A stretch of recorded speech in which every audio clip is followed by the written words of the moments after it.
houseless short-term rentals across the street are for you. Those aren't, Okay. those are pretty far down, actually. No, as long as Joe keeps it muted,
You guys think we're close?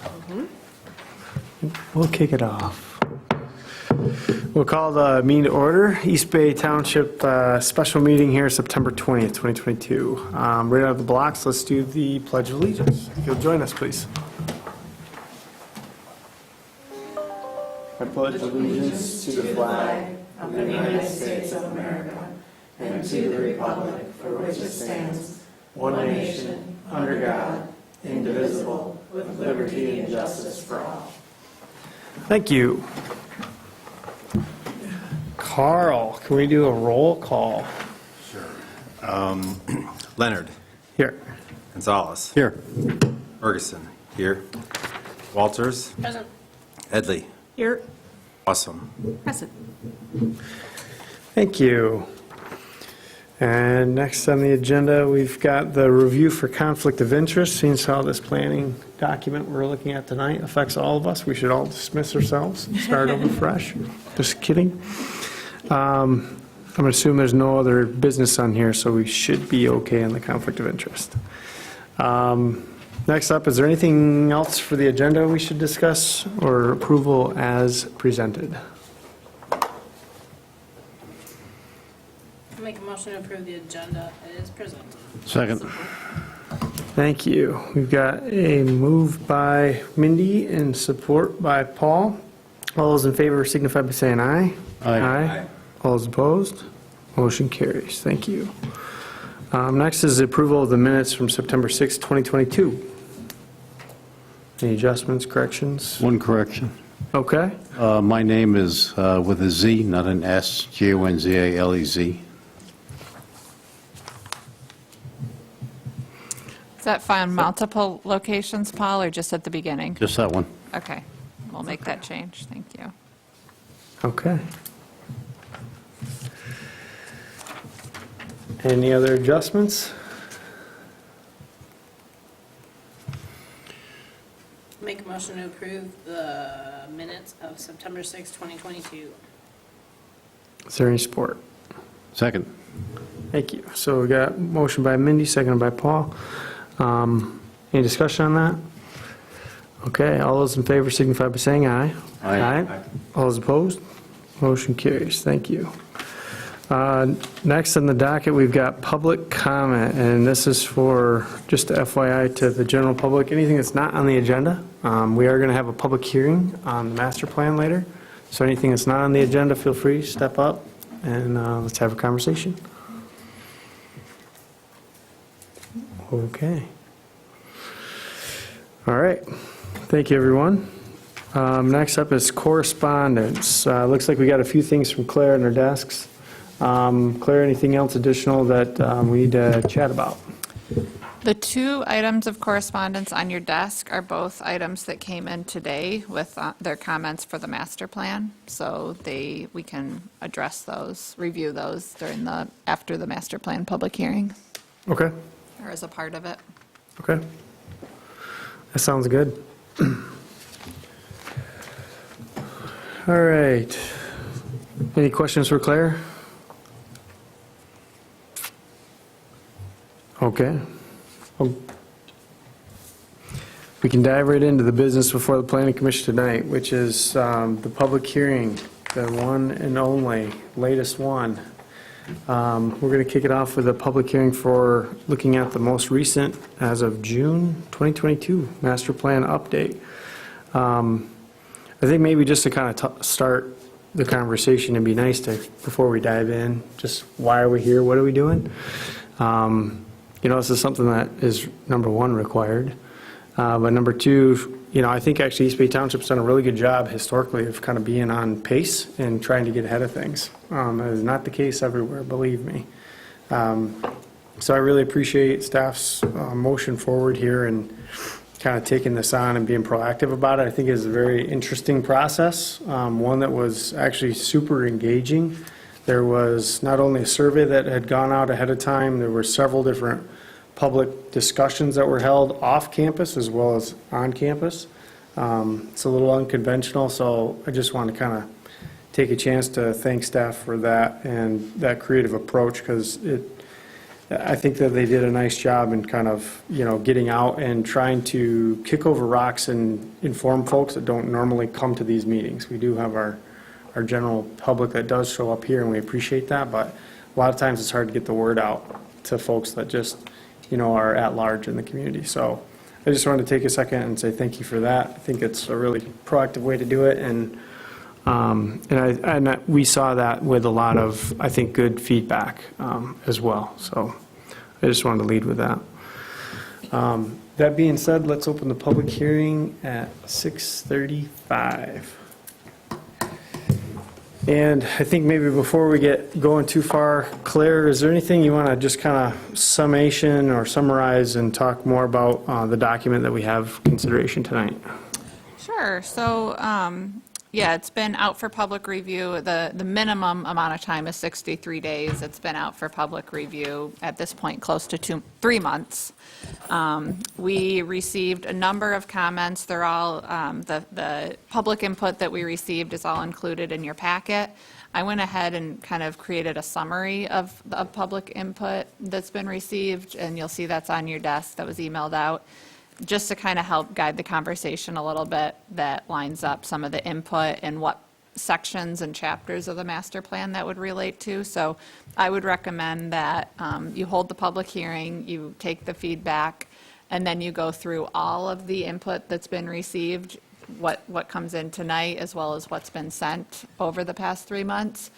And I would recommend for each one of the items addressing, discussing amongst yourself whether or not, you want to make those changes, because, best practice recommendation would be to have kind of a memorandum or documentation of all the input and kind of the deliberation of the Planning Commission on whether or not to make changes for each of those items. So that would be the recommendation I would have in terms of next steps. The Planning Commission is the final approving body of the master plan. So the Township Board was the entity that sent it out for the public review and approved the distribution. But the Planning Commission will be the ones to approve the document. I would recommend not doing that at this meeting, but, doing that at a later date when you've been able to kind of take a close look at all the public input that's been received. Okay, great, thank you. Any questions of Claire? Okay. Well, I guess at this time, let's open it up for public comment. We got a number of folks here tonight. Hopeful that there's some good conversation here. Anybody want to kick us off? Do we need to state the rule of the public comment? Oh, we can kick that off. Yeah, Claire, go ahead. Okay, so I'm filling in for Ann Wendling this evening. So the purpose of the public comment is to give members of the public an opportunity to express their views and opinions to the members of the commission. To maintain order and ensure fairness to every speaker, the following rules must be followed during public comment. Speakers will approach the podium and introduce themselves by stating their name and address, and then proceed to make their comment. Each speaker will be limited to 3 minutes and is only allowed to speak once on the same matter. Communication previously emailed to the commission is not necessary to read aloud. Public comment time may not be given to another member of the public. Any arrangement for speaking on behalf of others must be arranged prior to the meeting. When your time is at 2 minutes, 30 seconds, you will be alerted with a yellow signal to wrap up your comment, and at 3 minutes, you will be alerted with a red signal, and the chair will ask you to conclude your comments. Thank you for that. Good evening. Judy Nemitz, East Bay Township resident. I just want to thank you all for the arduous task that is before you in doing this master plan, and especially Claire. Claire was kind of doing family duty and this duty at the same time, and I know what came out of this. It was really a good draft that's before you, and I do appreciate it. This is an important document for us in the future, as we all know, because this is going to guide our rewrite in the ordinance, which is to come later. But the criticalness is, I'm thinking that we've captured pretty much the diversity and along with inclusion of the vast variety of people that share our community and township. So I just want to thank you tonight for your hard work on that, and I know hopefully you'll get it approved soon and we'll be able to move forward. So thank you. Thank you, Judy.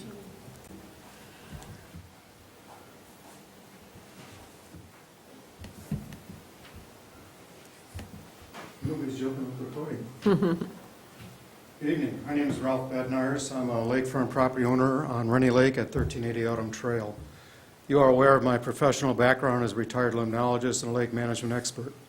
I have commented to the Planning Commission in the past on the importance of high-quality inland lakes in the Forest Lakes area to the state of Michigan and to the nation.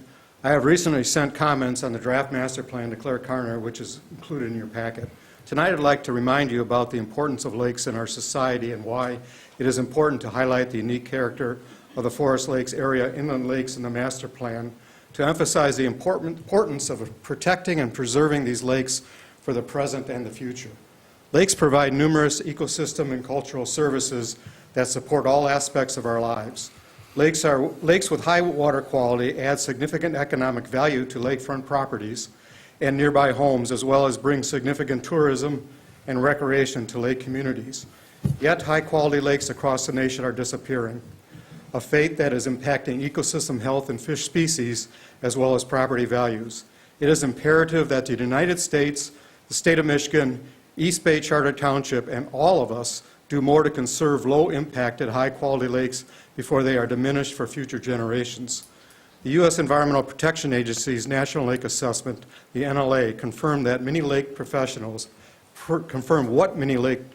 have noticed themselves, that healthy lake condition is declining. Long-term increases in nutrients in lakes have resulted in over half of the lakes in the United States classified as either eutrophic, nutrient stressed, or hypereutrophic, nutrient impaired. A recent study using 2007 and 2012 NLA data found that blue lakes decreased by 18%, while murky lakes increased by 12% over this time period. The 2012 NLA found that only 10% of the nation lakes remain as oligotrophic, the most valued clearwater blue lake type. Michigan participated in the NLA surveys and also found a decline of oligotrophic lakes in the state. These results emphasize the need for protective lakes management. This includes watershed and shoreline protection, as well as aquatic invasive species prevention. The Forest Lakes area inland lakes continue to be classified as oligotrophic or oligomesotrophic, although the trophic conditions of these lakes is vulnerable given their size and average depth. We all must work toward implementing best management practices to protect the water quality and ecosystem health of these high-quality lakes. You can facilitate this by expanding the Forest Lakes section, Chapter 4, Natural Features, of the draft master plan by identifying all the lakes in the Forest Lakes area, as well as the unique ecological significance and high quality of these inland lake resources and their watersheds. Also, the errors in the trophic state classification of the lakes in Chapter 5, the septic systems chapter, need to be corrected. Furthermore, I recommend that you add lake associations to the responsibility column of Table 21, so these important lake management organizations are represented as you work on updating the township and overlay district ordinances to enhance, and I emphasize enhance, desired protections for the Forest Lakes area. I appreciate the opportunity to comment on the draft master plan and on the value of high-quality lakes and the need to protect them. Thank you for your service to East Bay Township and the residents of the Forest Lakes District. Thank you, Ralph. Hi, everybody. I'm Jill Bernardi. I'm a resident of East Bay Township on Rennie View. I don't have a planned speech today, but I wanted to bring something up. I think it's pertinent for your consideration as you go forward on the master plan, and also because you're introducing the ordinance, the company that you've hired to work with the ordinances. There was an article today in Up North Live where they spoke about the Cadillac City Council today. Cadillac City Council is paying $90,000 for the lake treatment because invasive milfoil tripled in size on Lake Cadillac this year. So it's interesting that the Cadillac City Council is actually paying for that. So my intent in bringing that up was just to mention to you to consider that financial responsibility on townships and cities and the like is coming. And AIS is not going away, and the attention on it is getting bigger. So as you review the master plan and the ordinances, please consider the intents of those, and as Ralph mentioned, maybe working toward paying attention to the intents of preserving the areas that are intended to be preserved and finding a way to enforce them, to eliminate or tighten those ordinances and stick with the master plan so that we can eliminate or lessen the amount of AIS that's coming in. Because the financial responsibility is coming, and there's no denying it.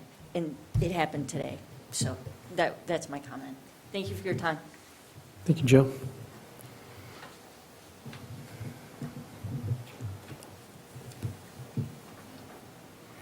Judy Pelto, East Bay Township. I wanted to commend Claire and the Planning Commission for providing various opportunities to obtain community feedback in the development of the master plan.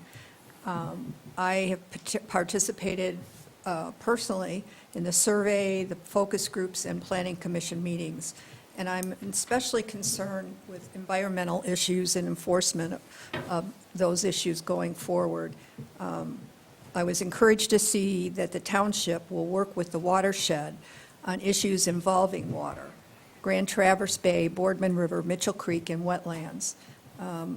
Please seriously consider adopting all the suggestions presented in the letter from Heather Smith, Grand Traverse Baykeeper from the watershed.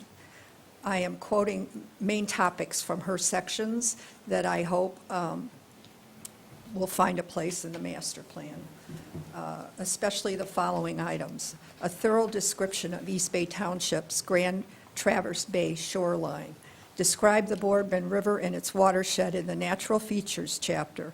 The township's Forest Lakes region is part of the Boardman River sub-watershed and has encountered many problems due to lack of enforcement in the overlay district. So tightening up your zoning and enforcement. Mitchell Creek, adding additional information in the natural features subsection, wetland fill, channelization, stormwater runoff, degraded road stream crossings, E. coli pollution, and loss of riparian vegetation have degraded the water quality in Mitchell Creek. Mitchell Creek is on the state's impaired waters list due to E. coli pollution. And I want to remind everybody, I know I've said this before many times in front of the Planning Commission, but Traverse City gets its public drinking water from East Bay, and that's where Mitchell Creek enters the bay. Wetlands, adding adding information regarding the following: clear illustration of East Bay Township wetland loss. Nearly 90% of the Great Lakes fish species depend on wetland habitats at some point during their life cycle. So it's an economic issue as well as an environmental issue. I think all environmental issues have an economic impact. Zoning tools used to protect wetlands. State permits do not prohibit wetland filling, dredging, and draining. Nearly 50% of pre-development wetlands have disappeared in the Grand Traverse Bay watershed. Many communities across Grand Traverse are stepping up to fill the gap in wetland protections regulated by Eagle and state permits by adding local wetland protection above the state's Part 303 program, including wetland protections provisions into the site plan review, adopting wetland setback provisions. And right now ours are 25 foot, and I think that a real consideration should be given to 50 foot, especially looking at some of the developments going on Hammond Road, north of Hammond Road, or north off of Hammond Road, Alta Vista, who's already had problems with Eagle. Adopting setback provisions requiring a vegetated wetland buffer and/or developing a standalone wetland permit ordinance. I think that more and more people are beginning to learn just how valuable water is, and it's much easier to keep it clean and protect it than it is to clean it up, which, as was previously stated, can be very, very expensive. And so I thank everybody for letting me have my say. Thank you. Thank you for your comments, Judith.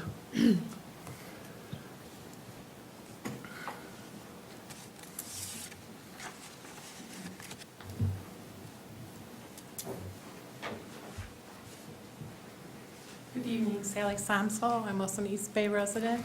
I want to just concur with what Judy's statements were that she just said.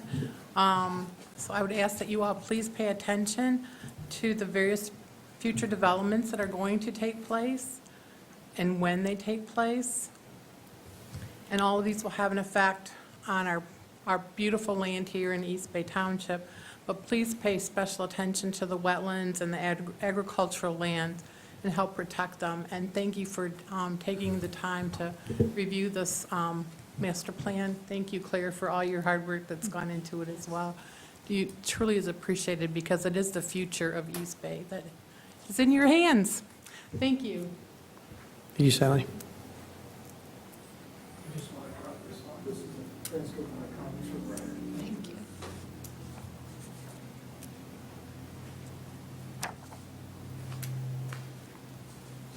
Okay. Any other comments?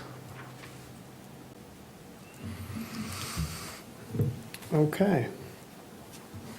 Well, I think we'll close the public hearing at this time and kind of bring it back for everybody to deliberate. And I really like Claire's idea of just kind of talking through some of the correspondence, because the folks who are here in the audience can't really see the summation that was put together for us. So we can kind of talk through those one by one.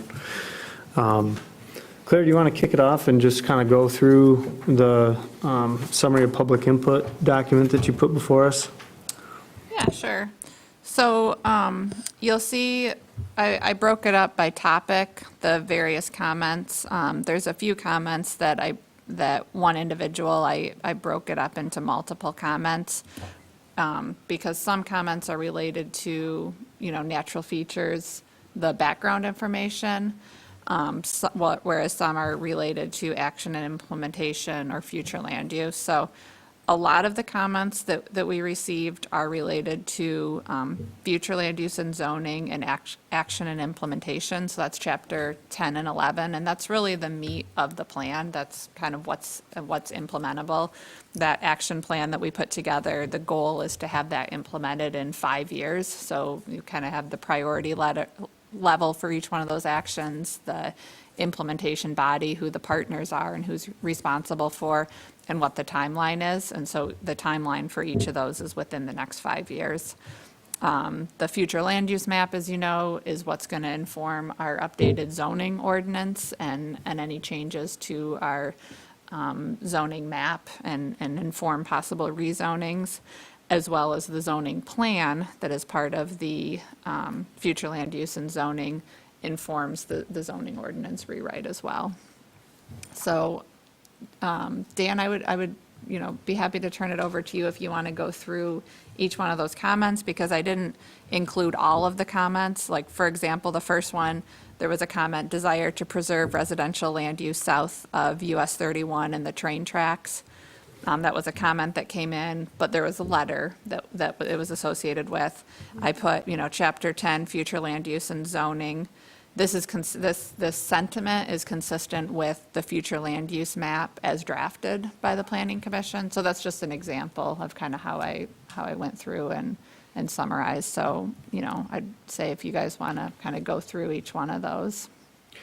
Yeah, I guess the only thing that I'm thinking are there any of these, I'm sorry to put you on the spot, but are there any of these that kind of were featured? I kind of ruse through them pretty quickly, but are there any of these that are featured that kind of didn't align? Meaning, were there comments that we got that didn't align with the direction that we actually put in the implementation section? I think they're all, generally in line with the master plan. Some of the comments are looking for supplemental additional background information. let's see, the next comment, the industrial land use designation north of Hammond and east of Town Line includes considerable wetlands. So I thought that was a really good comment that came from Garfield Township, and their planning commission reviewed it. And so they identified kind of that, we call it like Bill Klaus's property, that large swath of land that is undeveloped, currently undeveloped. There's, I believe there was a PUD that came before the planning commission a few years back. That's expired now, right? Right. But kind of, and we talked in some of our visioning sessions for the master plan, kind of what could be the future use of that parcel. I think it will include some industrial, but could also include, some other mixed use or PUD options with some significant natural feature preservation. So Garfield Township wanted the planning commission to take a look at the boundary with Garfield Township is considerable amount of farmland along that boundary, and wanted the East Bay Township to think about other locations for an industrial park. And you'll see that that is an action that's supported by the community facilities policy, which is, we talked as a planning commission about evaluating some locations for a future industrial park. So that's one of the actions as another example. And many of these, as I was reading through them, are kind of referring toward, I would say, more of a zoning, like a tool to enforce, rather than a direction. Am I reading that right? Yeah, I think there were some comments related to zoning tools. I can just go through the comments. So the third one came from the Watershed Center, looking for more thorough description, and was mentioned by Judy, echoing some of the Watershed Center, more thorough description of Grand Traverse Bay, Boardman River, Mitchell Creek, more detailed description of water quality threats, wetlands, including wetland loss. I do think that we can put together a map that shows wetland loss. That would be a map that Leah that did our mapping for us, could put together. I think that would be helpful to kind of inform future land use. So I think that's a good recommendation. They also recommended, I believe it was the Boardman River Prosperity Plan. It was a planning document to take a look at and pull some information. So I think we can certainly, put some additional information in the natural features section of the zoning or of the master plan. I guess I would defer to the planning commission just as to how detailed we want to be, just because this is a master plan for the entire township. We want to make sure it's, comprehensive and is really, focused on kind of the future vision of the township, but also informing, land use and development. So there's other sources and locations to get some of that technical information, but I think having some, background information on those topics. I think we can expand it, but I don't think we should expand it too far. I think we should instead reference that document, instead, so that if somebody is curious, they can go and get that information directly from the source instead of us trying to recreate that information and that's in another source.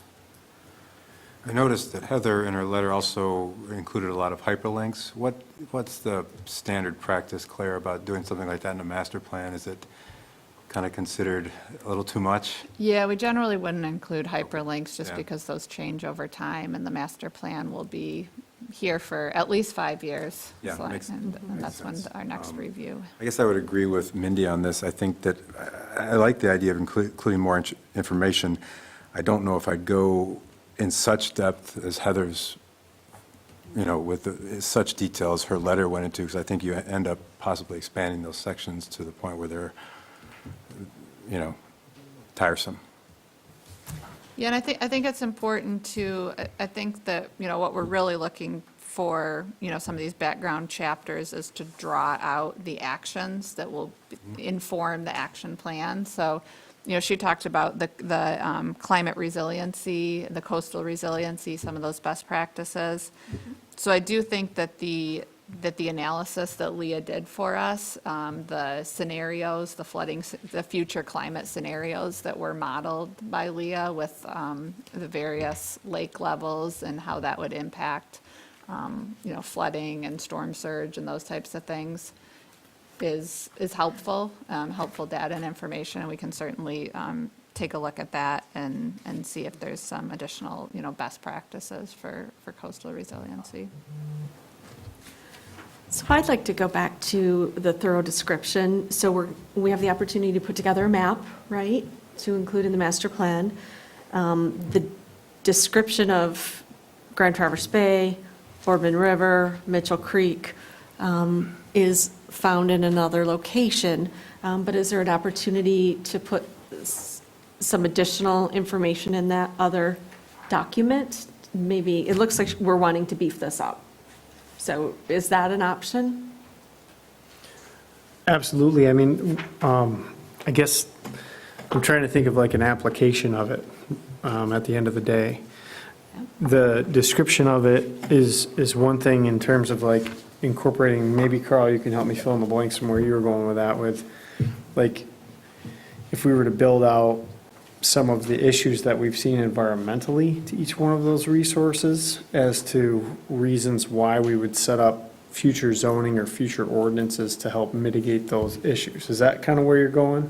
It is, because she's also requesting more detailed description of water quality, the threats in the wetlands, and including wetland loss and ecosystem, services. So I think if we could include those, along with, telling everybody where they can go get a description, but at least add a little bit more to that, so that we've, heard a lot of comments here tonight about the threats. So if you look at, and I quick zoomed into table 21 of our natural resources action plan. And within it, like, there are, just as an example, Page are you on, please? I am on page 128. Thank you. So when you're looking at it, just to kind of give, and maybe this is just a good dialogue for everybody, but when I'm reading through some of these comments, and then if I applied it to the master plan as an example, one of the action items was to explore adoption of wetland ordinance to protect wetlands that are not otherwise protected by the state. Provisions could include setbacks, protection of wetland less than 5 acres in size, as an example. So then as an applicability, like, what are we going to do there?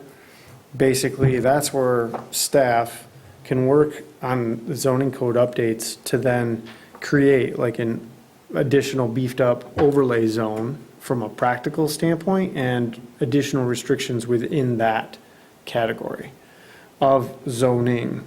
From a master plan standpoint, I think it's kind of high level enough to where you understand, and this is where I guess I try to stay out of the semantics of too much in the master plan and more on the application side. This is just kind of like what gets us to looking at the different ideas that are out there, different topics. Zoning is where we do something about it. And so that's kind of why when I was going through these action items and looking at natural resources, because we did get a bunch of feedback about that, I was trying to think like, what else could we do? Because I think that staff and us honestly did a pretty good job of just being high level enough to kind of trip over darn near anything that we're passionate about or that you want to follow up on through the update of our zoning code, because that's going to be where the meat and potatoes takes place from an enforcement standpoint. But anybody else have comments on that portion of it, this natural features? I just want to clarify, what I was speaking about was the chapter 4, which is just a description of the existing conditions in the township. And I agree, I think that a lot of the stuff that's in Heather's letter, I think it would be good to expand that, to include those, and also, especially where it would include any changes over time. I think that's a good idea. I guess what I was saying is just, I don't want to get into such detail there that that chapter becomes 10 pages, because I think you lose the effectiveness in a document, because people just can't, it's overwhelming. So I think it's a good idea, and I was speaking just about the Chapter 4 existing and not the action plan. Okay. So was I, sorry. I Okay. should have clarified. Yeah. No, that's helpful. My apologies, we were on I went to number 3. so- Yep, I think that sounds good. I think we can add those subsections mentioned. One other, the next item that that the Watershed Center recommended was zoning for wetland protection. So we've got, protecting wetlands less than 5 acres in size is one example, kind of protecting beyond what the state of Michigan protects. Also looking into the setbacks, buffer, and integrating it into the site plan review, I think are good, 3 good items to add to that action. So The action side, yes, I agree. I agree, too.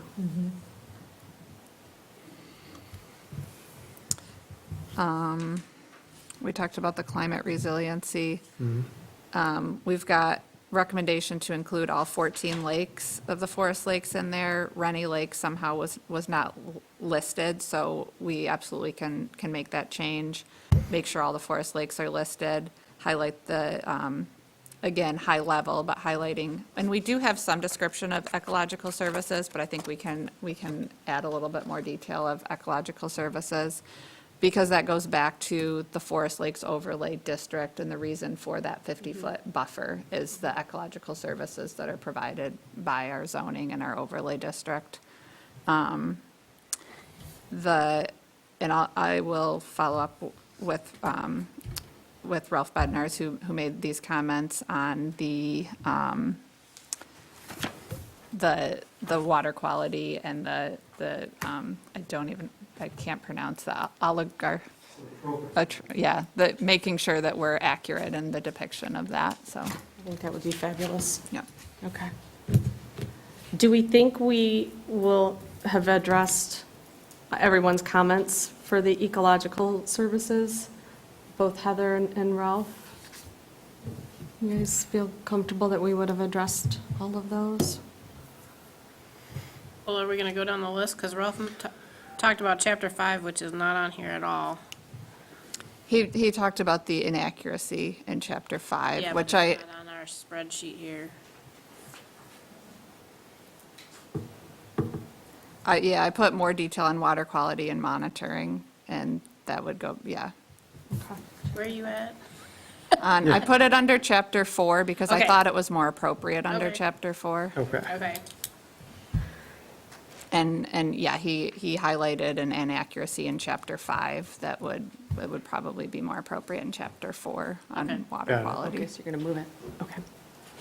I see, okay. And gave us some information on monitoring data.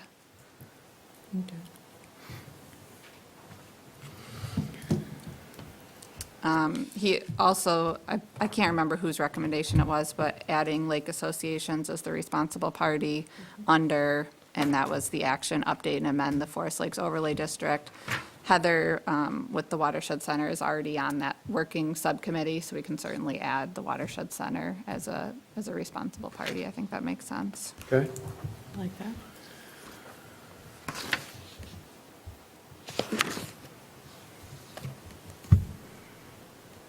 I like your solution to the next one.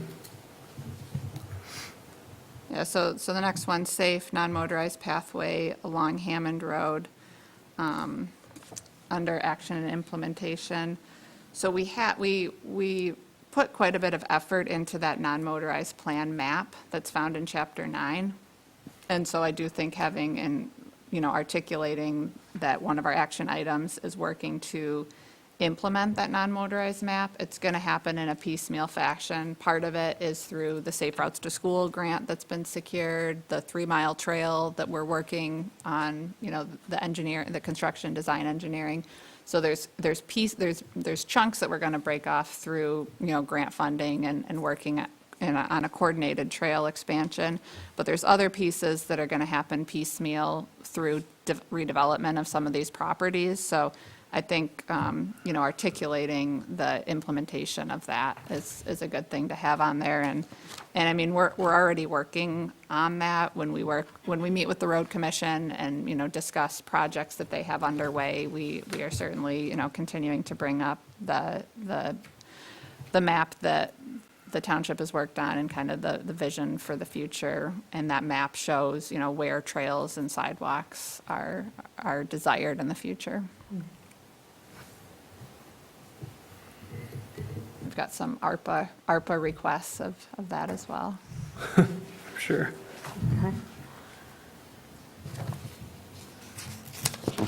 The next one, add an overlay for FEMA 100-year floodplain, limit any new development in this area. That was recommendation that came in from the airport authority, from the airport airport engineer, who's also the zoning administrator.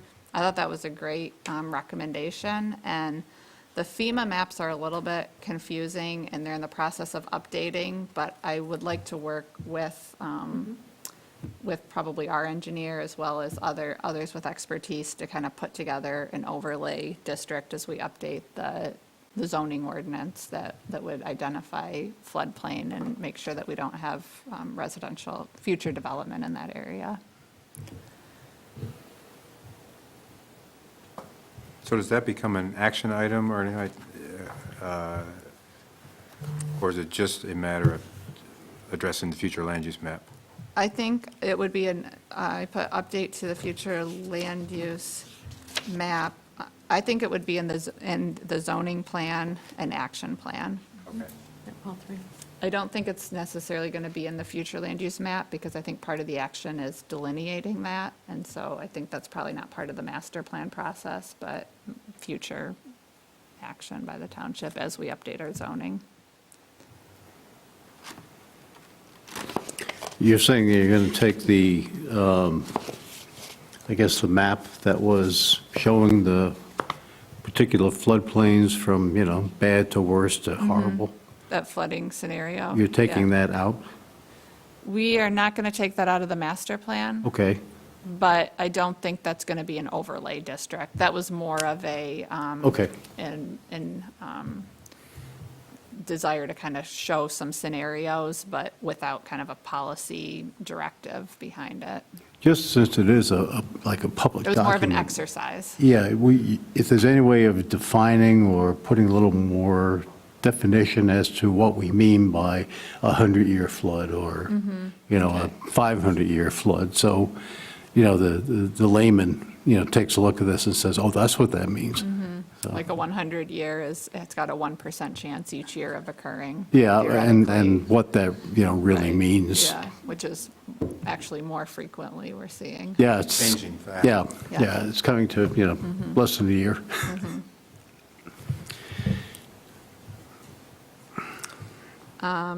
The next recommendation that I have in there, and this was actually a great letter from someone, someone with a family, and just had some recommendations on more park investments, more access to childcare, and more childcare centers on the east side, limiting multifamily development to existing urbanized area, no more hotels, desire for more restaurant shops, businesses, and better communication with residents. So I do think that, we've got in our action and implementation, we have a policy that states support zoning and other policies that facilitate childcare facilities in the township. There are definitely some areas to remove barriers to childcare, and that's, one of the areas that we're looking at for zoning. So we have like a distance separation or, having more districts where childcare centers are either a use permitted or permitted by right, or at least through special land use permit, as well as removing some of the distance separation requirements and other barriers for childcare centers. In terms of hotels, that's certainly something that can be reviewed in the regional business district. We've got a lot of hotels, that's kind of consistent comments that we've received from the public. But, it's a use permitted by right. So at this point, we'll continue to get hotels as long as the market supports them, unless there's a policy or zoning change behind that.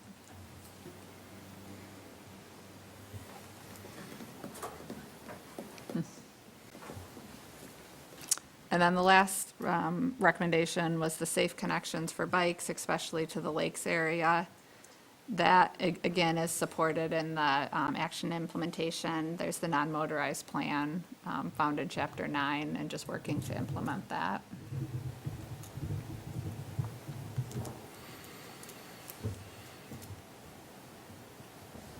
Okay. And then there was 2 additional correspondence that came in. One from Judy Pelto, who provided comment, and you've got a copy of her email, as well as Gregory Cools. Lisa? What is it? Kalisa? Lisa. Kalisa?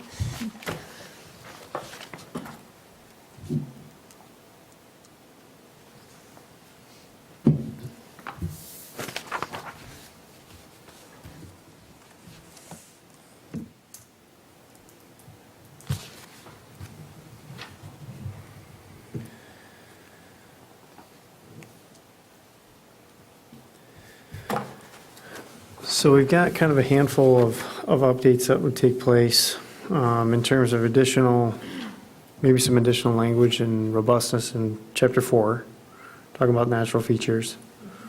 Some edits to the action and implementation plans in Chapter 10 and 11, and maybe even some clarity on a couple elements of Chapter 5.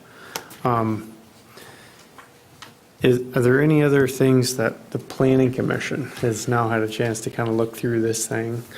In addition to everything, is there anything else that has surfaced that you've seen that maybe we haven't touched on yet? So tonight we heard comments about the septic and respect to the lakes. We also have comments in Ralph Bednar's email that was in our packet regarding that. So I think we need to talk about that and see what can be incorporated to help address that.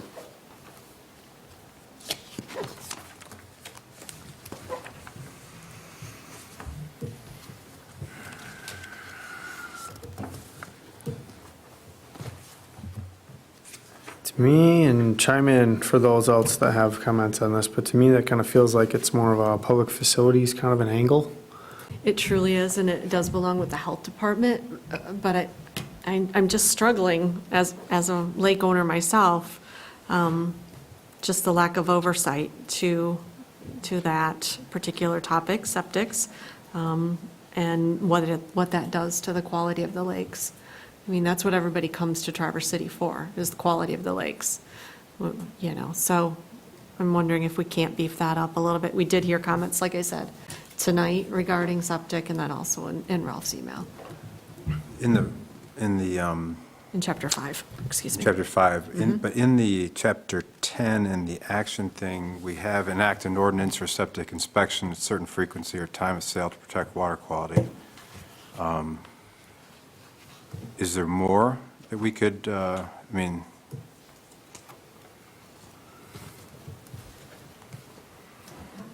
where I was septic going. in a certain time of sale and certain frequency?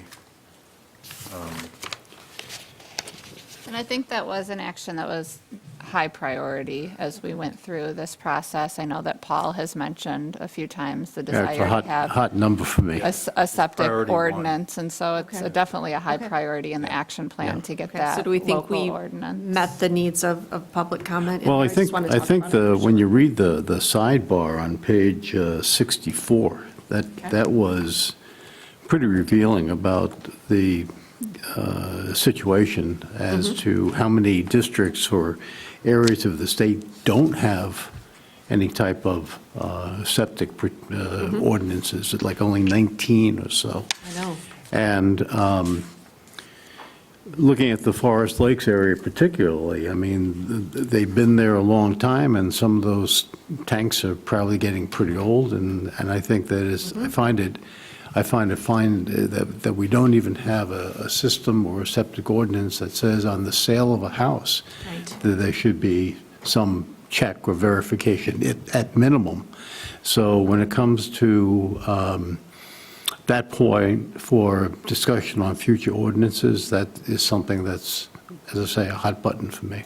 Okay, thank you. It is for me as well. And I think the other action that the township's been, working on in the Watershed Center is received the grant funding for the Mitchell Creek monitoring, trying to figure out the source of the E. coli in Mitchell Creek. And as more information comes in on that, will help inform whether that's, transitioning certain homes, neighborhoods to, sanitary sewer system. But I think that will be helpful in taking a close look at some of the septic issues. Okay, thank you. Just want to make sure everybody felt that that was covered and that we met the needs of the public, so thank It you. won't be forgotten. Thank you. I appreciate that, as I bought a home with 50-gallon tanks barrels buried in the dirt for my septic system. Kind of frightening. Okay, thank you.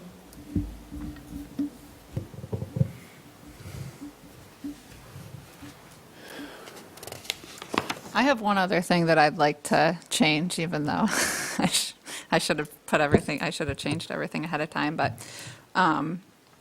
as I've been speaking with property owners or, potential developers, and they're looking at the future land use map and they're looking at the zoning ordinance, one thing that I think is really helpful in the future land use map is it provides kind of a range of density. So it says for, medium density, you're looking at, I can't even remember exactly what the range is, but I believe for low-density residential, it's 1 to 4 dwelling units per acre. For medium, I think it's like 5 to 8, and for high density, it's greater than 8. And so that's a really helpful barometer for staff and helping to inform the public of kind of giving a more definitive range of what that housing density would look like in the future land use map. I don't like the specificity of it actually being labeled on the future land use map, because I think that makes it feel more like a zoning map, zoning ordinance. But I think having that in the description, the narrative of the master plan, would be helpful, because that's going to help the planning commission evaluate, potential rezonings and give a little bit more guidance on like some physical zoning density. So I would recommend adding those same, keeping what we've got with the existing future land use map, the ranges that we have for each one of those densities, keeping that the same in this updated master plan, but making sure it's in the narrative, and so that will continue to inform rezonings. I think that's a great suggestion.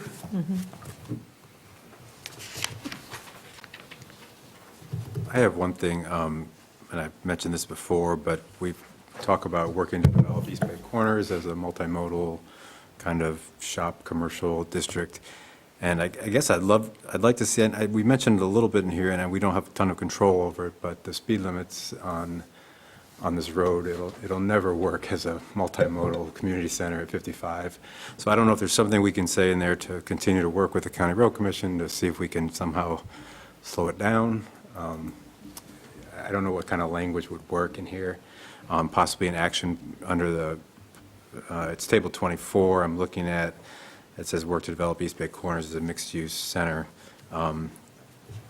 Maybe there's a way to tuck into that language something about exploring road speeds and how that could contribute to more of a community feel, if that's truly our intent here. But when we put the East Bay Corners together, we made it very much set back from, so that you could get between those, once you got in there, you could get between them. So that the road speeds, because it's not under our control, Right. weren't that, I'm just talking Control what about, we but can. if we're going to have, with Safe Routes to School grants and other things, if we're going to have crossings at this place, I mean, maybe there'll be a roundabout, maybe that'll solve some of the problems. But approaching that at 55 miles an hour from the charter, Chartwell this way is, I totally understand. But the problem is we don't have any control. but we I but think we have one- influence on, I mean, Yeah. we can constantly make the point to the road commission that it doesn't work or it's not safe. I think, I think one thing that we do have some input and impact on is the design of that area. And I think design has a huge impact on speed. And so, we're going to have, part of the Safe Routes to School grant funding is safe crossing at the four-way stop at Hammond and 3 Mile. So when you've got a design for a safe crossing, we've also talked with the road commission and had favorable response from the engineer about having some median along that area where it's, people can cross halfway, cross the rest of the way. So having a median, again, is, with some landscaping, is kind of a cue to drivers for, that they're approaching a place and slowing down. We're also looking at a crossing as a part of the 3 Mile Trail, crossing a little bit farther down Hammond at the bus entrance for East Middle School. So having a couple of crossings in that area, again, that would be like a hybrid, rapid flashing beacon with overhead signage and lights and stuff. We also have part of the Safe Routes to School grant is a rapid flashing beacon on 3 Mile, right by East Seas at that entrance. So even though that's not a direct impact on the speed limit, I think having some of those design, continuing to pursue some of those design elements, I think can have a positive impact on speeds. Yeah, I just echo that, but I mean, if we could have some type of slowing the traffic or getting safe crossing on 31. One of the big problems is that we're trying to develop that as a business area, and yet, you have, people can't cross over to go to the restaurants. Doing it anyway, and it's. And those who do are, taking the chance that have made their last meal. So, it is something, I realize that we don't have that authority, but if there's anything that we can do planning-wise or lobbying-wise or what have you, that seems to me to be, right outside my house is just a regular Autobahn, you just, it's, it turns red, you may stop, and if it turns yellow, you go faster.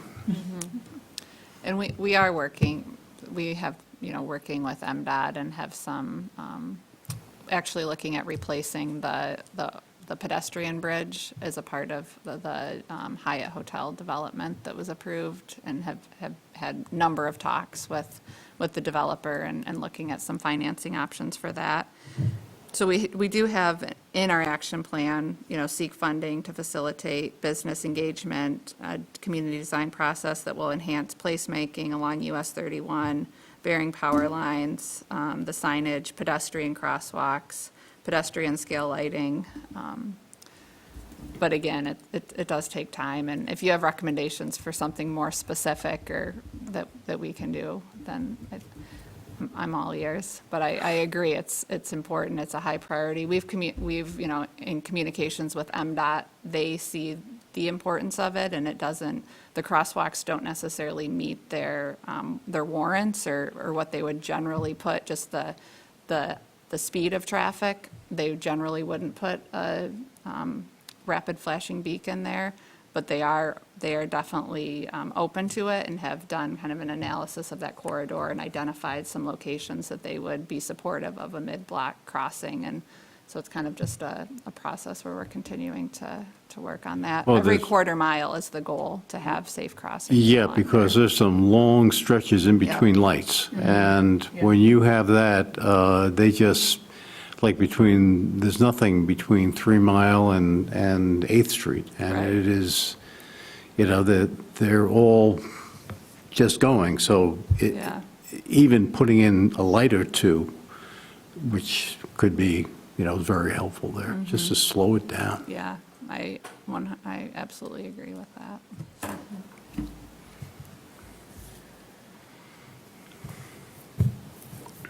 And I do think that, we've applied for a few grants to engage the business community along there, as well as the residents along that corridor.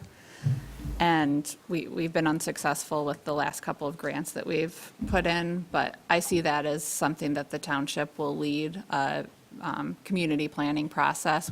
We're finishing up this master plan, we're starting the zoning ordinance rewrite, we've got, safe routes and the 3-mile trail, but I think the next big project will be a very, concerted planning effort on that corridor to make some improvements. Paul, I'm excited about the Corridor Improvement Authority being explored along the Bay line. That's one that I think could kind of be an implementation agent to actually fund those types of improvements throughout the corridor over time, but with it comes a lot of education. Why are we doing that? What would we use it for? What other tools does that afford us? What other opportunities does that afford us?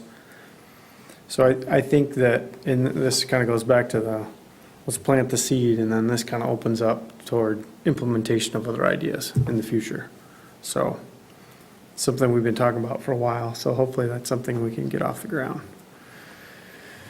But it sounds like, and are there any others that we need to kind of air out? I had one, but I can't find it now. Because it sounds like we've got kind of a handful. I think you've got a pretty good handle on most of it, all of it. And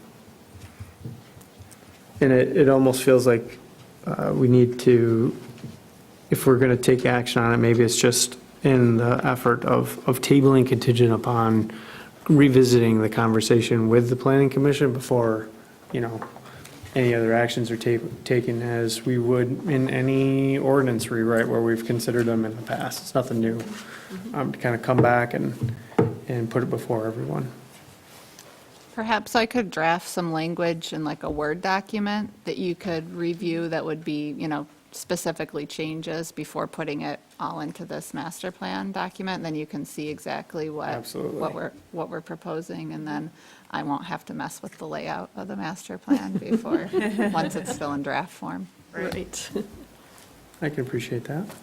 And if Mindy finds anything between now and then, I remember what it was, Oh. but I don't think it, so the master plan talks about housing in 2019 and 2020, and a lot has changed. I don't really think it, I don't think it changes anything of where we're going, but it almost is like that whole section is too old already. Is outdated, yeah. I think that I would like to do an updated population profile with the census data, and my preference would be not to change the master plan, but have that as an updated supplement to inform our, discussions with development reviews and stuff. Well, in the housing, the price of housing versus the salaries is the one that was Yeah. getting me like, whoa, this, Glenn cited yesterday that he heard, and I don't know where, but there was a 42% increase in housing costs in the last 2 years. And, I mean, that's huge and quick and makes, what's in the master plan outdated already. And Yeah. so I don't know that it needs to be changed, but it was just a thought, and, you've been working on this, we've been working on this long enough that this is old news already, and it's kind of crazy. I have to agree. I looked at some of those amounts that we talked about for average rents, average home prices, and they seem very low compared to what the reality is right now. So if there's any And way it took of, so long to get the 2020 census data, that was part of the problem, but I I think a definitely think cheat that. sheet would be if you look at Grand Traverse County's economic data from Housing North. They've got a pretty good, just one pager that is, I think it's less than 12 months old. I know that. So that might be a quick one to reference if we wanted to do something. But Take a look at it, see if it makes sense to, but again, I don't think it changes anything in our action items. But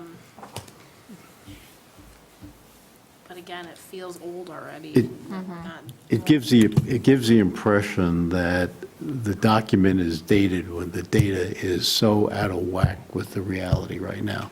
And you tend to, when you see that, you tend to dismiss a lot that's said in there only because yeah. It could, I mean, I'm not saying it will, and I've had no indication of it, but, I mean, I think back of the recession in 2008, and we might have had the same issue then, where things were at this price, and all of a sudden, they dropped 42%. So I think it's a tough one to follow, because who would have predicted they were going to do what they did for the past 2 years? I don't think anybody did.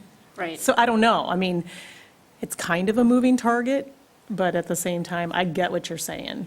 But then if you go and update it and things start to level off or go, I mean, who knows? It's a moving target. Yeah. I like the idea of a supplement.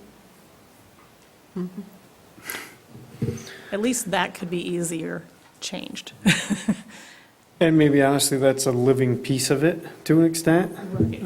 Maybe that's, if anything, something we can take out of that is maybe it's in the housing section of the implementation strategy, is just having it be a biannual kind of a document that at least is a pulse, if you will, or a record for us to see what's been going on.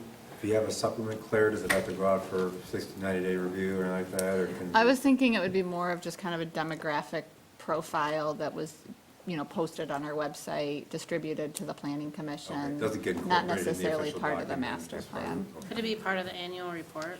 Absolutely, yeah. That would make it That's a good, easier. That would be That's a good good. idea. That'd be a great idea. Yeah, I think that's better, because then you're more keeping up with what's going on that year. That's helpful. I don't want to make more work, but it's a good point. It's a good little point. more work. Okay.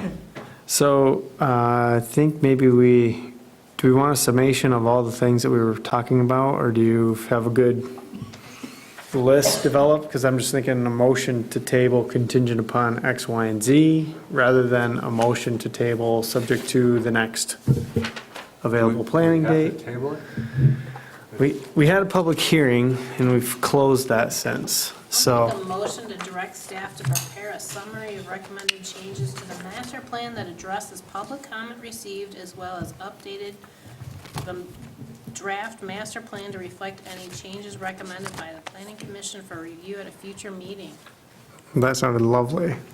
That's what Claire told us to say.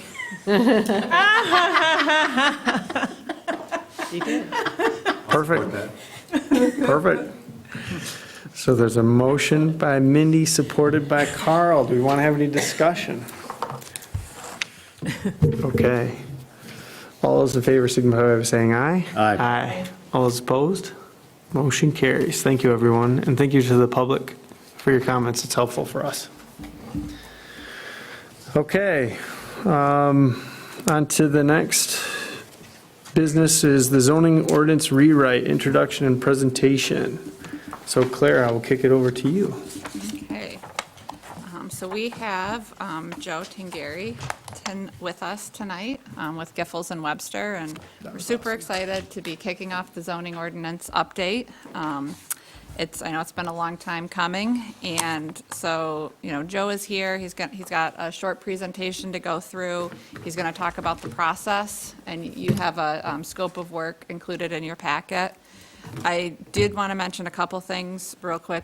As you know, we have the steering committee that is going to be working, kind of a working group through the zoning ordinance. All those meetings are going to be open to the public, and you'll see the list of steering committee members is in the packet. Giffords and Webster recommended also having our legal counsel on the steering committee. I think that's a great idea, so we will add them to the steering committee. We're looking at these to occur Wednesday mornings, and that's going to be 2 months into the process. It's going to be after they've gone through the survey and the audit of the zoning ordinance. So once we kick those off, those will be posted on our website, open to the public, and we're looking at bi-monthly meetings with that steering committee.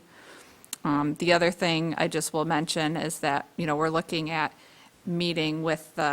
continuing to meet with the Planning Commission special meetings, and you'll see in the work plan, that's about every other month. And so Giffords and Webster is looking at trying to make as many of those in person as possible, that they would attend in person. So we'd be looking at the third Tuesday of the month is kind of when we're holding our special meetings, and And they were looking at, if it works for the planning commission, doing that at like a 5:30 as opposed to 6:30, just to allow for, travel back to downstate. But those are just some of the administrative items, but, beyond that, I'll turn it over to Joe to go through some of the details of the update process.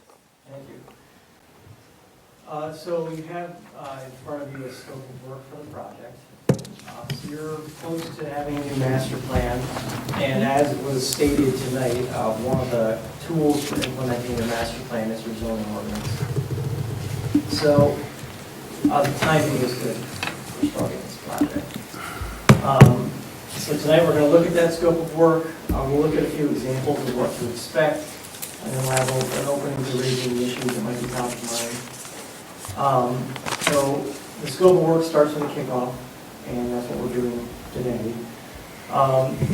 That step also includes the distribution of a survey that's going to be delivered within the week. It's for officials and staff, but also for local developers and residents. Everybody's affected by the ordinance, so we want everyone to be able to give us some input on this survey.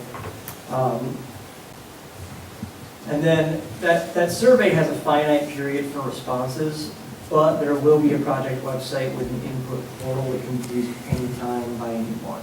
So if somebody has an issue, they can visit that, or they could always communicate that to the township as well, if they're not comfortable using the online platform.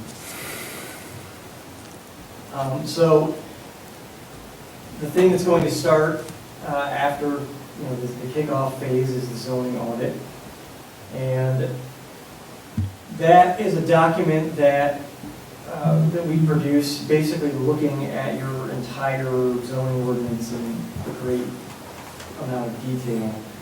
And it looks at alignment with the new master plan. So we've got the draft plan. Obviously, a couple of the things are going to change, but for the most part, we can just get rolling on checking the alignment. It looks at some zoning best practices, and that includes alignment with the redevelopment ready communities best practices. You're in that program with the MEDC. It includes looking at known local issues. So Claire has provided a really helpful document that lets us know some of the things that have been tracked by the township over time as potential issues with the zoning ordinance. And we'll address those in the audit. Consistency is another thing that we address. That's formatting and construction of language, conflicting language, and there might be two provisions that don't quite agree with each other.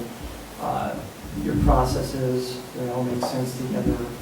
Consistency with state and federal and case law. And then clarity of language is another thing that we look at, because older zoning provisions in particular tend to be written in a very lawyerly way, and we tend to favor much more straightforward, clear language. Sentences that aren't 43 words long, they're 3 sentences. If there's that much in the sentence, you can break it down, or maybe bullet points or something, just to make it more digestible. As an example, I'm going to show you a few documents that we prepared for the city of Clawson on the screen there. So this was their zoning ordinance audit. And it's,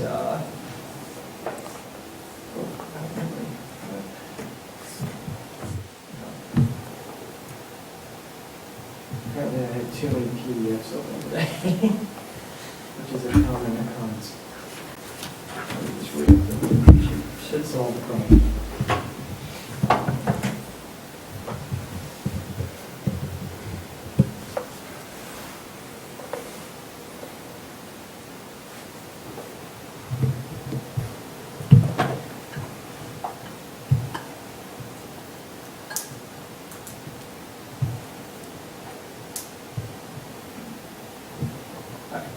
So as you can see, we start off with master plan alignment. We look at the future land use map in relation to the zoning map, and then we look at all the master plan goals and your action items, your zoning plan, and we provide a little bit of a roadmap for getting those into alignment. And then we really go through the ordinance kind of step by step. We look 30,000 feet at the overall organization and format of the ordinance. Illustrations, are there enough of them? Do they actually clarify the language? Do we have anything in there that's illustrated but not reflected in the language? Because ultimately the language is what sticks. So there are lots of different ways that we look at your illustrations, and we'll be producing quite a few for the updated ordinance.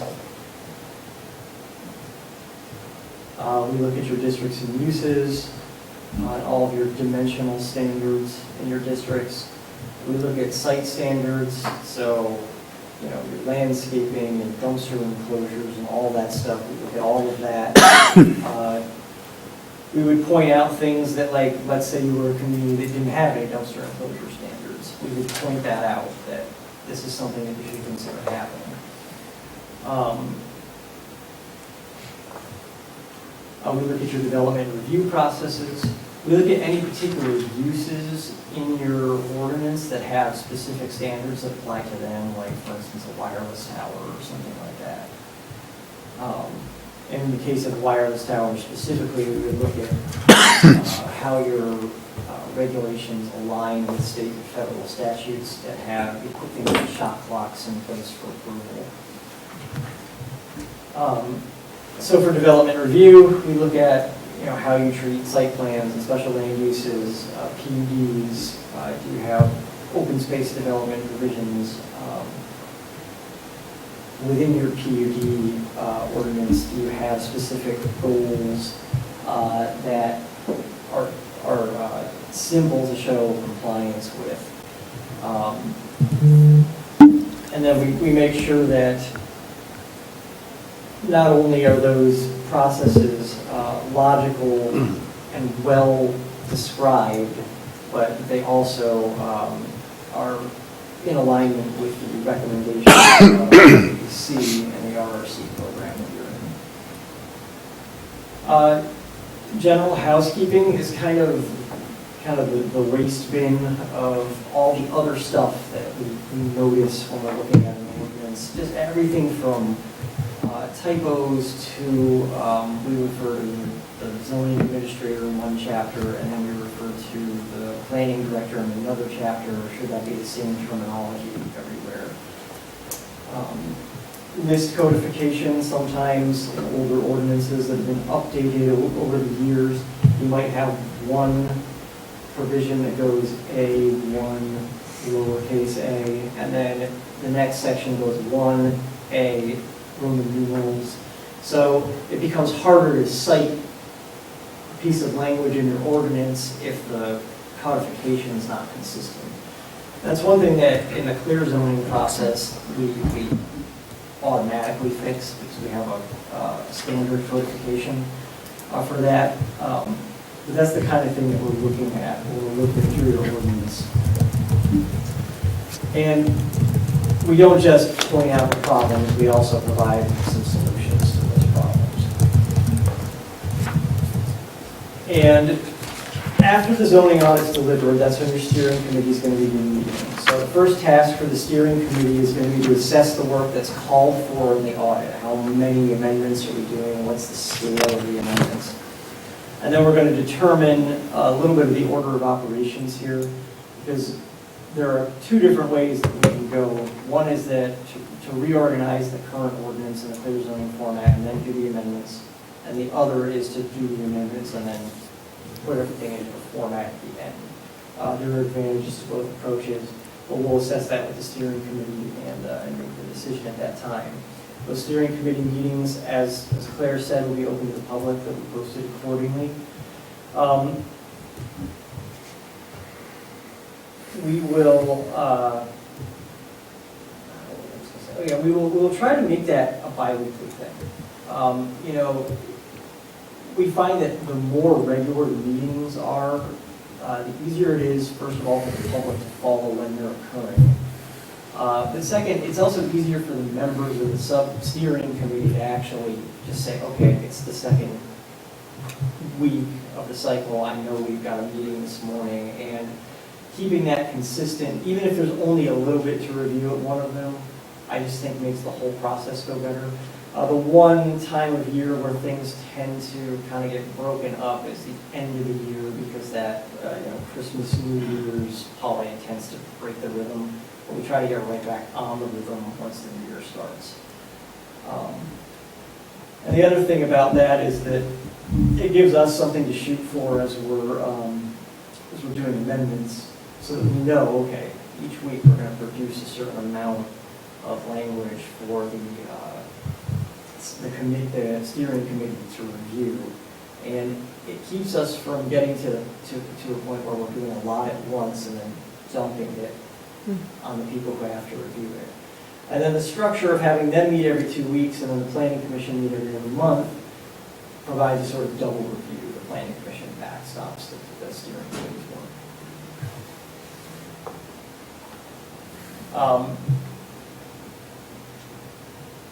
Then once we've got, once we're into the clear zoning process, I'll assume clear zoning first and then amendments second, so I'll talk about them in that order. That's a matter of us taking your ordinance, dismantling it, and then reassembling it in the new format and with the new structure of articles. And during that process, we track where everything moves in a spreadsheet. And that includes if, let's say we have one paragraph, and because of the new structure, the way the new structure works, it makes sense for half that paragraph to be in one new place and half the paragraph to be in another new place. We actually track that half the paragraph is here and half the paragraph is there. That's provided to you so that you can understand, okay, this used to be here and now it's here, and all of it got moved. And the clear zoning ordinance is going to wind up looking something like this.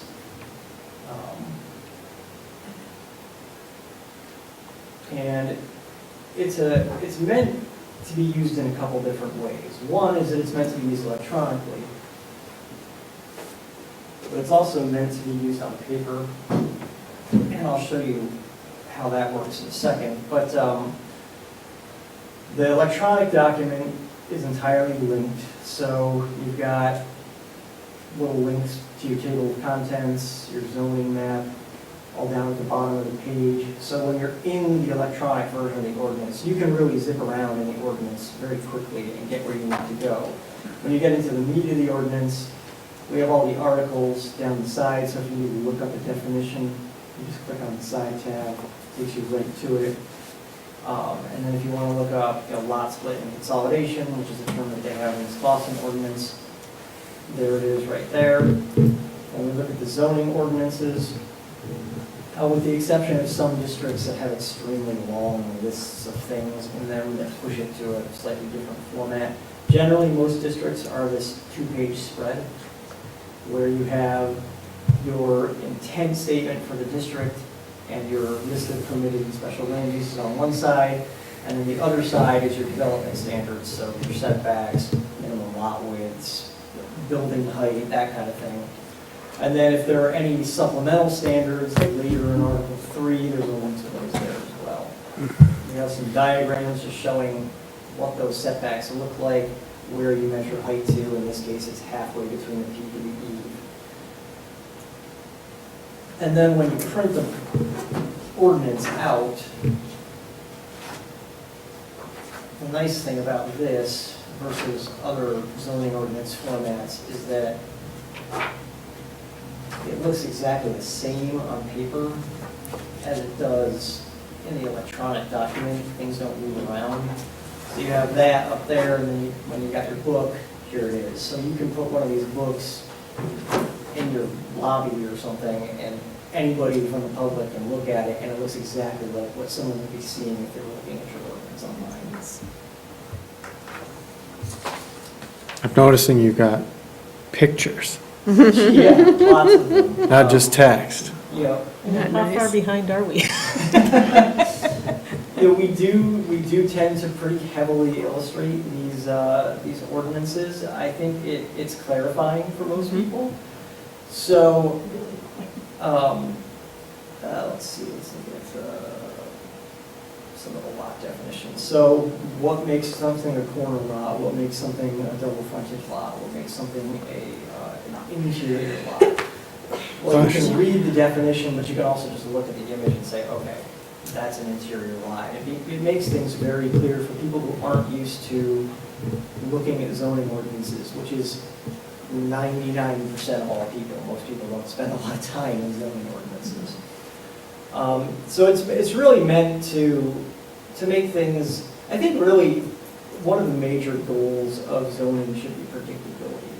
So you move to a neighborhood and you have a sense of what can happen around you. You develop a commercial site and you are required to do a certain amount of landscaping on that site. You also know that if someone comes in across the street and does another commercial site, that's the level of landscaping you can expect across the street. And the more clarity you can provide within the zoning ordinance, the clearer those expectations and the more predictable things get, basically. We have a section, these tabs, I'll talk about these tabs. So we have purpose and intent, that's kind of like a legal, what authority do we have to establish a zoning ordinance? It comes from this statute, published in 2006. When does this ordinance apply? Then you have your definitions, your zoning districts.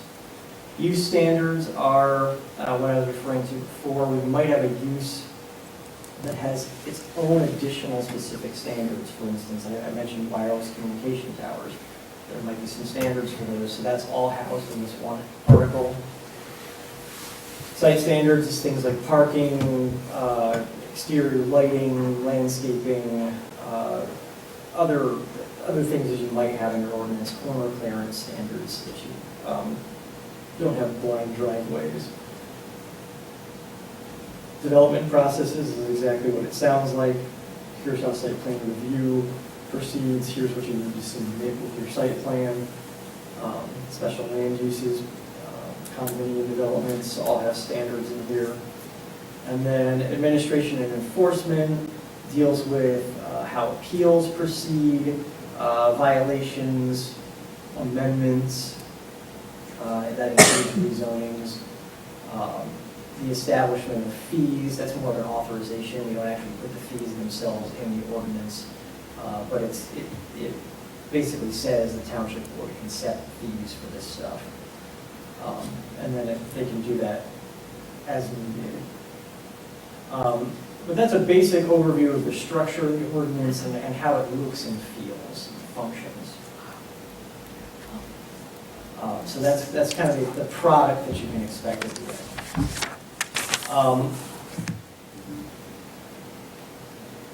When we have a draft of the amended ordinance available, the PC will already have seen all of the elements of that draft, but we'll have a full review of the draft at that point. And once we're comfortable with it, that's when we set a public hearing, and Giffords will help with as much of that as needed, basically, in terms of noticing and all that kind of stuff, time frames.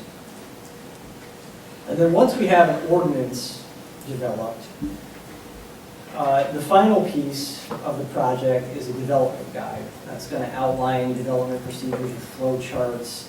It lets applicants know what to expect and what's expected of them, basically. It includes fillable forms. You can have it on your website, and someone can go on your website, fill out the forms, and submit it, basically. Or you can print it out and fill it out if that's how you roll.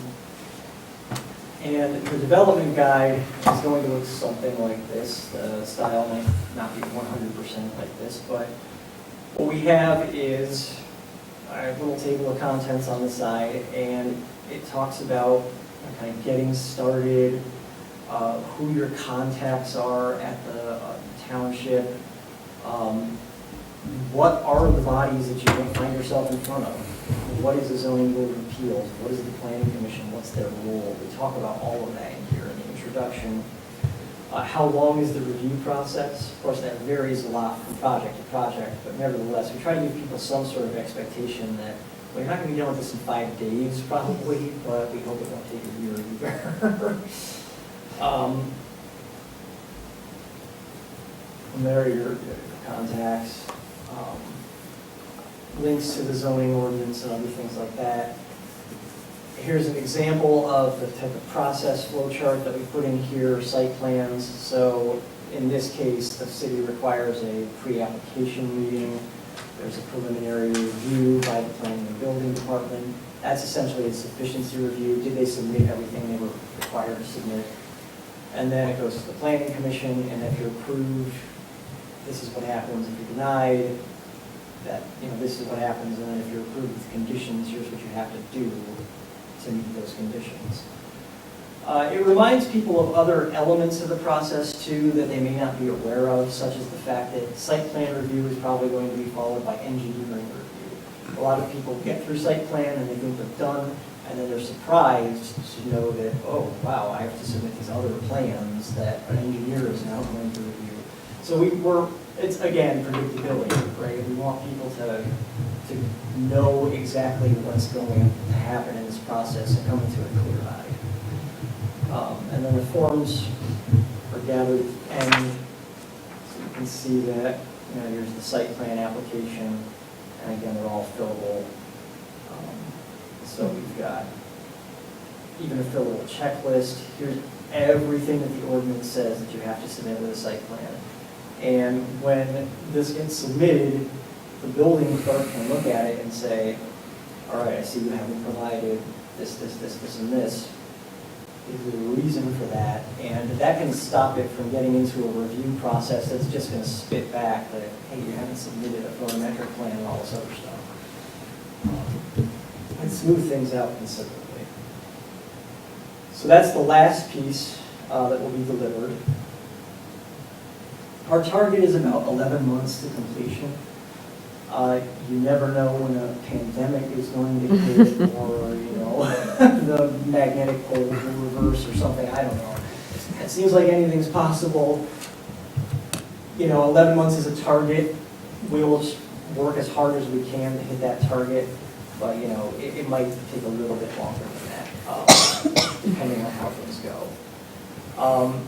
So as I said before, everyone will have opportunities to raise issues related to zoning in the survey that we're going to send out.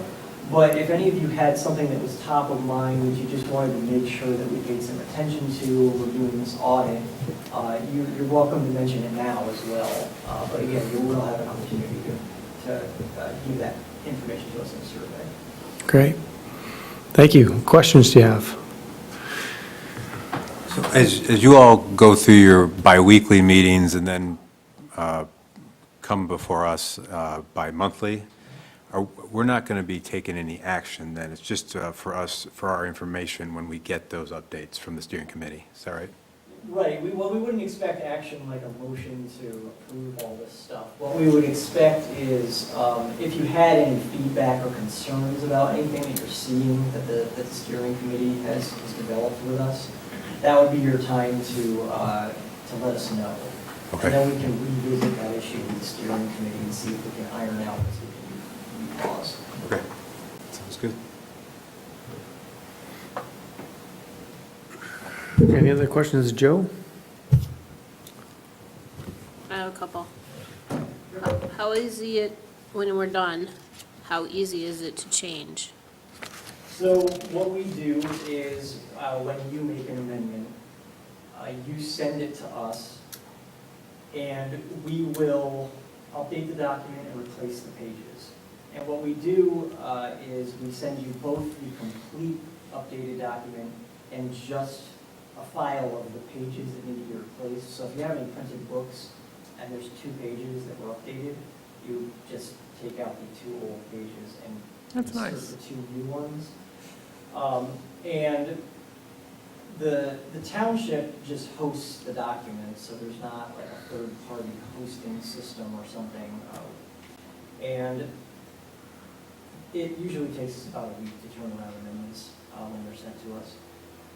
And we encourage communities to send us amendments as they happen. We have a couple communities who have these ordinances that tend to sit on all their amendments for 2 years and then send them to us all at once. But that means that they have a document that's not updated on their website for 2 years, and we just like to get them as soon as you've passed an amendment, and then we just take the document and send it right back to you. What is the interactive zoning map and has, I'm sorry, excuse me. You said a couple of questions. Go ahead.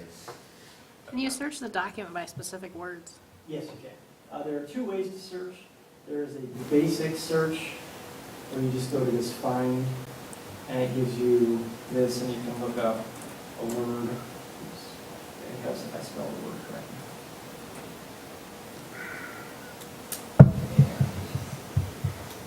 It'll bring it up, so we've got a couple instances of that word in here.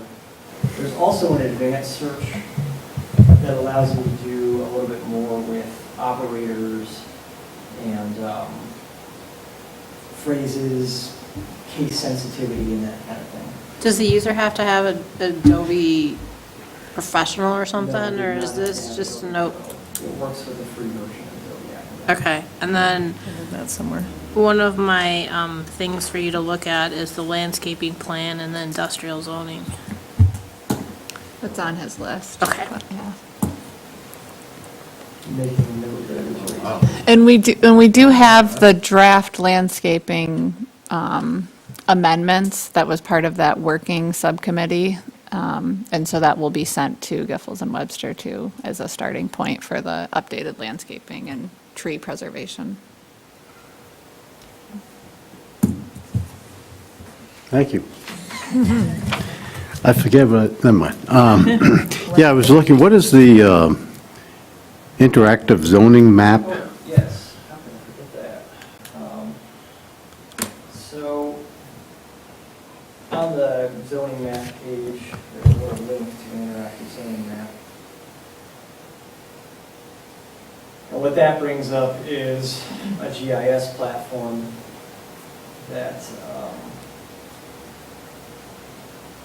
has the zoning, it's like the internet connection's going a little slow right now, but it has a zoning layer, and you can find your parcel.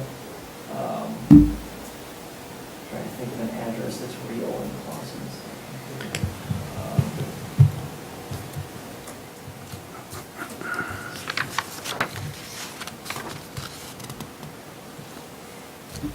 And then you can bring up some information about it. It's, you know, it gives you acreage, the parcel ID number. It tells you what zoning district it is. So if you're wondering about the zoning of a particular property, you can just look up its address on the zoning map That's pretty sweet. and find that. Would that be in a new database, or would you be referencing the counties? Well, usually we work with the county's data. That was the Oakland County database that was underlying that particular zoning map. Okay, we have it, but I just clicked on the little link It's there great. that says clear zone it, and you can see this is an R2 single-family residential. Can you share it up there? I don't think it's being shared. Oh, right, because I went to my browser and Right. just switched to share. Mm-hmm. So I clicked on that link. All right, share. There. Sorry, I forgot I wasn't sharing my whole screen. It's okay. I thought it was just really, really slow. It's not catching up. So again, here's the zoning map, and there's the parcel that I clicked on. You can see it brought up some information about it. And I clicked, okay, that's a little slow. It is really, really slow. But I clicked on that, and it brought me right to the district Oh. standards. Hmm. So it goes back to the zoning ordinance Mhm. from there. If you look up your property and you're like, okay, I'm R2 single family, what does that mean?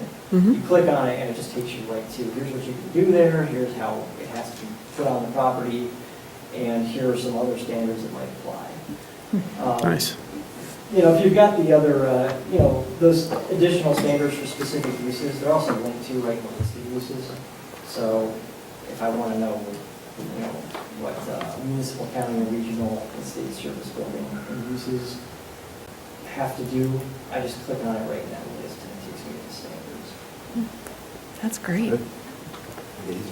Mm-hmm. Yeah, thank you for asking me about that, 'cause I didn't mean to forget to bring it up. But yeah, zooming out on Clausen here, I just realized you didn't see the original view. Clausen is just a couple square miles, so it's pretty easy to see the whole thing. But there's the whole city, and you can see, and you know, if you're just curious about, okay, I know the corner of those two streets, I don't know the address, well, you just look at it and say, oh, okay, here it is, and it'll give you some information about it. Nice. Will the property owner's name be on there? We don't include that on Okay. most of our maps. We could probably The get county that does. if it was requested by a Okay. community. County does, then. Typically, county data will have that. Right. But usually we don't. Okay, fair, thank you. Just a Do you question. have to have the address, or you take, let's say, I want to look at this section, you know? Can you do section by section, or does it have to be that specific? Right, so could you look at like section 21 of the township? I think you have to zoom in on it yourself. I don't think you could search for a section. But if you do, let's say you don't quite know the address on like a side street, if you search for the side street, typically it will bring you in on that area.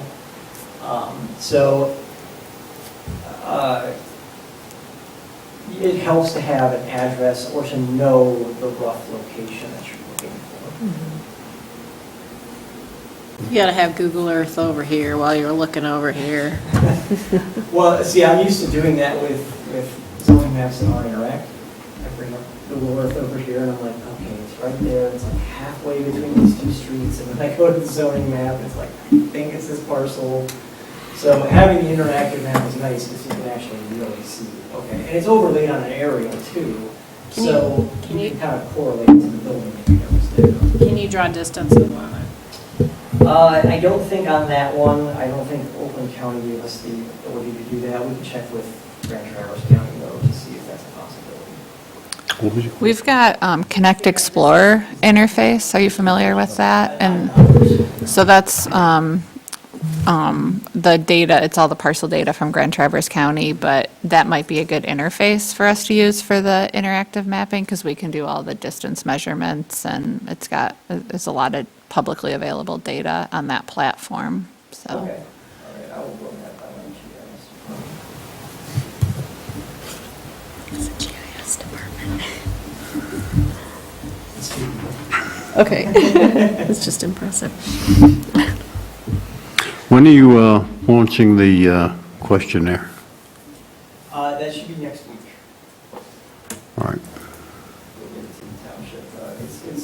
We've got it, we have to do something to the township, yeah. Yeah. And we'll get that on the website, and we also have a large distribution email list that we'll send that out to from master plan respondents. Cool. All right, any other questions? Joe, thanks for making the trip up here. Sure. It was awesome. Well, I'm sure we'll see you again, or are you going to send another minion up here? Well, it will be probably near Jill. Okay, That's my guess. okay, We have a couple other projects in the area, so. okay. We're coming up here on a fairly regular basis, so. That's we'll great. be seeing you near That's great. Wonderful. Well, welcome to Northern Michigan. Jill. Thank you. Can't wait for you to come back. Of Yep. course. Yep. Appreciate it. And, yeah, more to come on that, but thank you for the intro. Really do. Last few things on our normal agenda items this evening is public comment. Anything else to follow up with? Thank you tonight. I have two items real quickly. I think it would be really interesting when we're talking about the town line road to really do some past historical research on that, because I believe the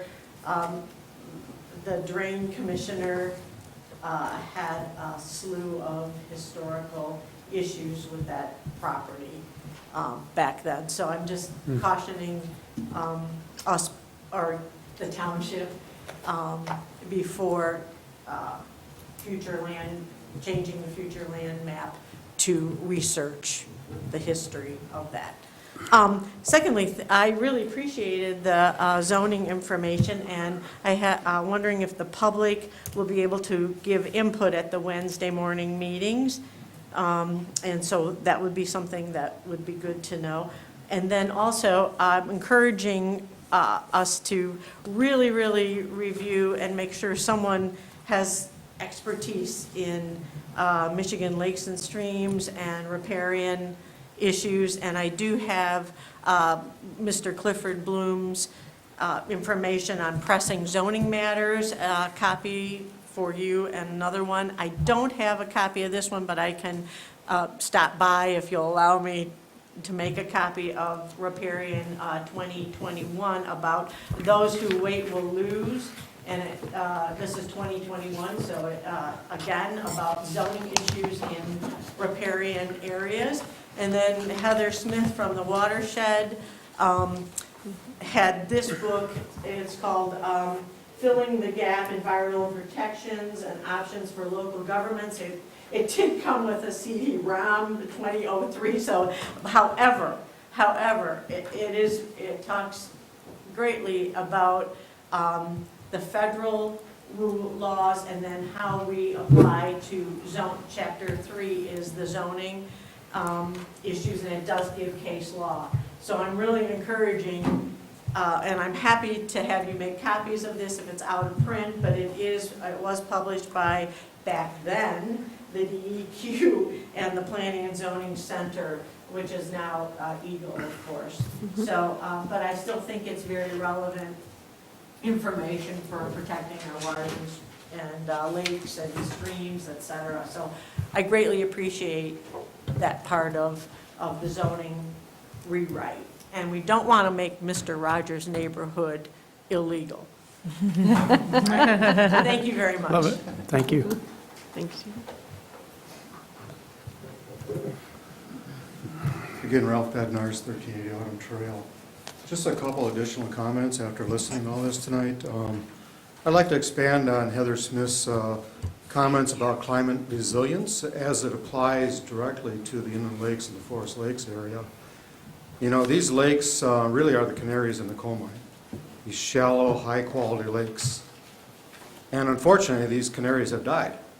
Climate change has already impacted them, both in the ecology and particularly in the fisheries. The Forest Lakes area lakes used to be cool water lakes.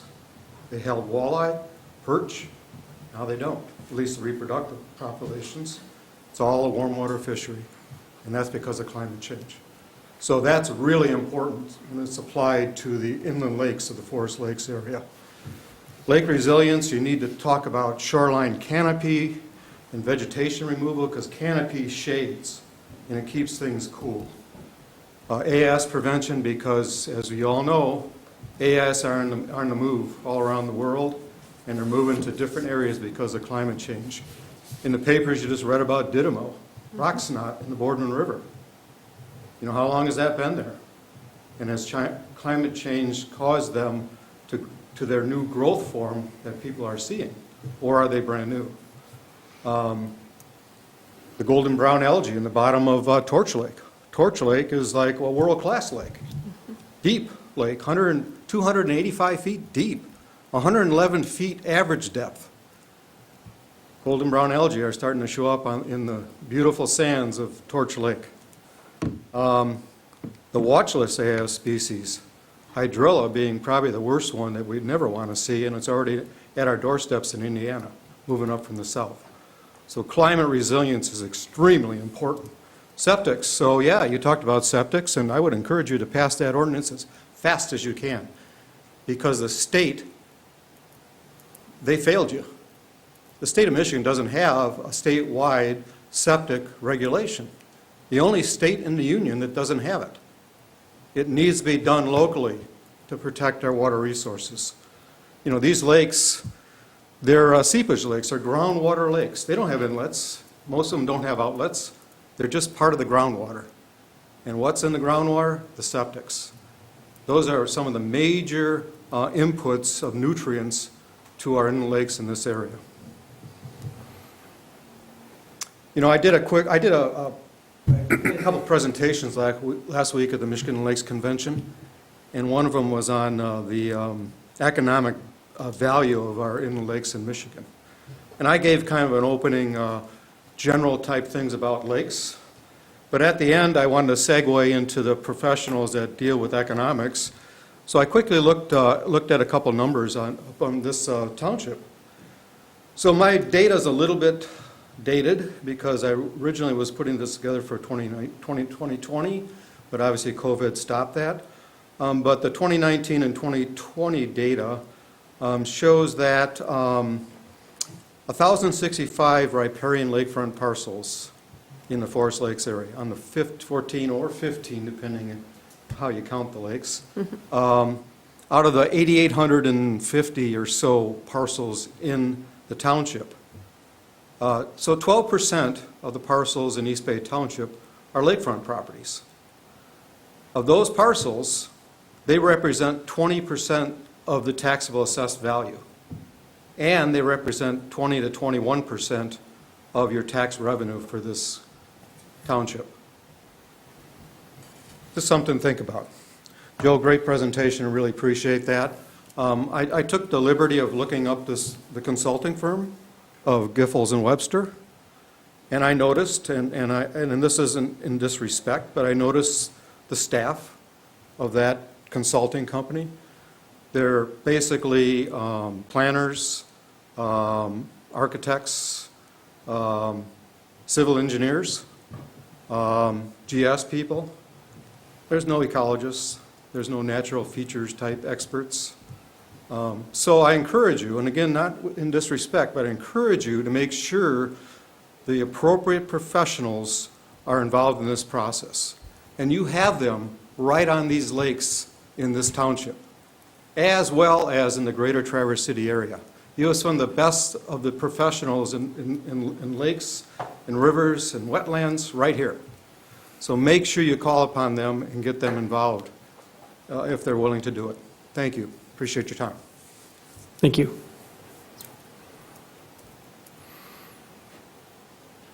I had to do it. Preliminary septic issue. I was buying my house a few years ago, and it was when the water was real high, and everyone was, several houses on Rennie Lake were already flooded out.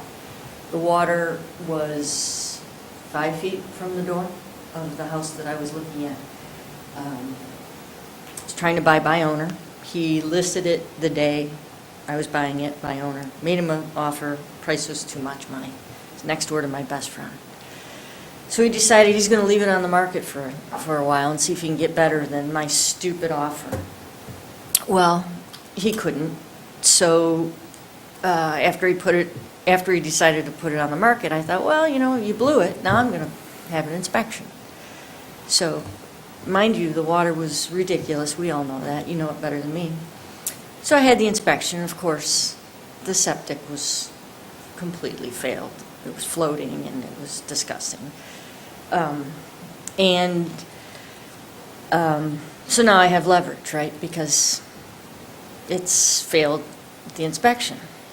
He's decided he's going to just go ahead and try to put it on the market again and go somewhere else because I know I'm going to chop his price a lot. Well, now he can't put it on the market because he knows that he's got a failed inspection, right? And he has to disclose that. So now he has no money. He can't fix it. So now I've got leverage on him, right? Because I'm the only idiot that will buy this house because I'm paying cash. A mortgage company, I don't have to deal with the appraisal. I don't have to deal with the inspection. It's by owner, so I don't have to deal with a realtor disclosing it, right? I'm the only idiot that's going to pay him money and buy this house. And finally, he figured that out. And I chopped him a lot, and I bought the house. I do have permits right now. It's been 2 years. I still haven't been able to get someone to install the new septic field. I have not had water since last November. So I'm still waiting on a well and a septic. So I lived in an RV in the driveway, which I'm not supposed to do. And that's how bad it is on my street. Imagine all the other people, and my septic works, by the way. I could use it. It works. But imagine all the other people that don't care so much, and they just move right in and use that septic. Because the water works too, kind of. It's contaminated, it filtered. But imagine the other people that really don't care, right? What would they be doing? What are my neighbors doing that don't have the luxury that I have to be able to afford this new septic system that I'm paying for? That's ridiculous. It's not a normal septic system because it has to go uphill and it has to be fancy. Please pass that. Do something with that ordinance, because I'm sure I'm not the only one on Rennie Lake that has a failed septic system. Speaking of GOREC with their 17 privies with no bottoms, had to slip it in, you know me. So anyhow, that is just one person's story of how that works. And I'm willing to pay for it and get it done. But, oh my God, please do something about that law, because I'm now 15 feet from the water. That's it. It's 15 feet from the water. That's my story for tonight. Thank you for listening to it. Thank you.